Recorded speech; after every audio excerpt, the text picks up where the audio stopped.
By summer of 1938, the conspirators in Germany have formed an elaborate underground network. Their civilian leader, Karl Goerdeler, is well connected with sympathetic Reich officials from his days as a former Price commissioner. Goerdeler is collaborating with the head of the German Foreign Office, Ernst von Weizsäcker. Weizsäcker is leading a group of Foreign Office bureaucrats who are wrestling with the question of what they should do. The basic questions for him and his friends was, should we stay in office, yes or no? And finally, their decision was that there was a group of foreign policy civil servants who were able to handle the diplomatic tasks of Germany, and that they should not simply give it up and hand it over to other people. Well, they could very easily have resigned, but then they couldn't have done anything against the direction that Hitler's policy was taking. And they felt compelled by their insight and by their moral convictions to oppose Hitler's policy and to try to prevent its success. That's why they didn't resign. This plan for the consolidation of Europe. The Foreign Office conspirators have to operate right under the nose of the Nazi foreign minister, Joachim von Ribbentrop, a fierce Hitler loyalist. But Ribbentrop's special assistant, Erich Kort, has been secretly recruited by Weizsäcker to join the plotters, and so has Kort's brother Theo, who is first secretary in the German embassy in London. Theo Kort is well positioned to pass along messages to the British without being discovered, and as the crisis looms, he does. The whole task during the summer and the early fall of '38 was filled for my father and his friends with every possible endeavor to invite, to induce, to urge, especially London, to speak up very clearly so that Hitler would be healed from his idea that nobody would stop him.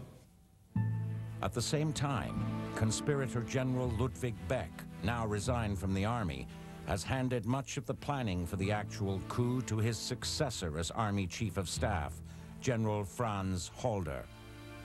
With other high-ranking officers, Halder will put the plan in motion the moment Hitler gives the order to move forward.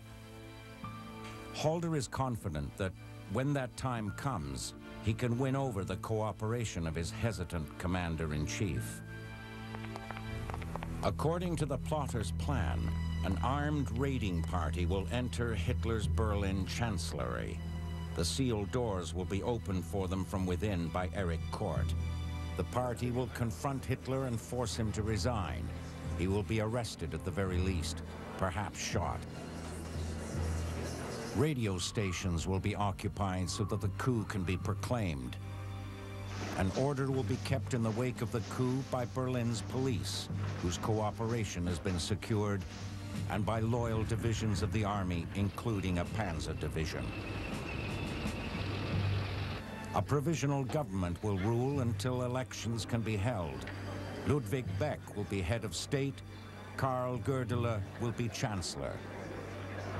But all will depend upon a clear threat of war from the British government. And that is not yet assured. So in August of 1938, conspirator Ewald von Kleist makes a secret trip to London. General Beck has told him, "Bring me certain proof that Britain will fight, and I will make an end of this regime." Kleist knows the risk he is taking is a big one.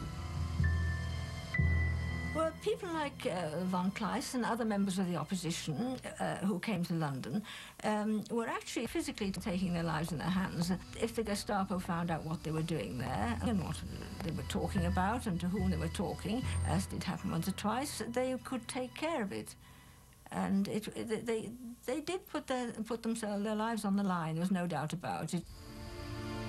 In an office in Whitehall, Kleist meets the Foreign Office official sympathetic to the plotters' aims, Sir Robert van Sittert.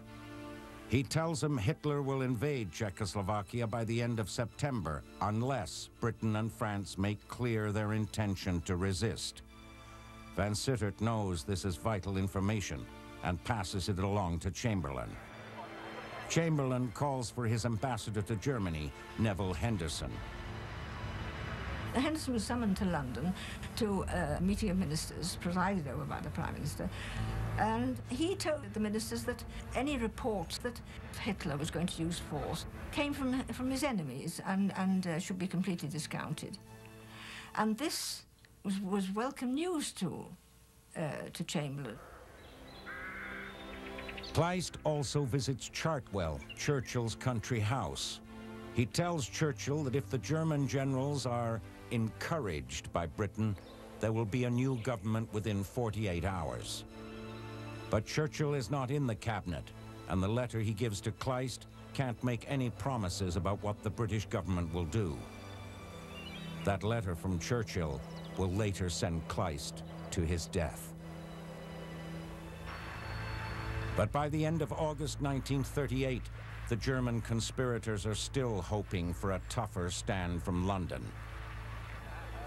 They aren't aware that Neville Chamberlain has come up with his own plan to end the crisis all by himself. When I was a little boy,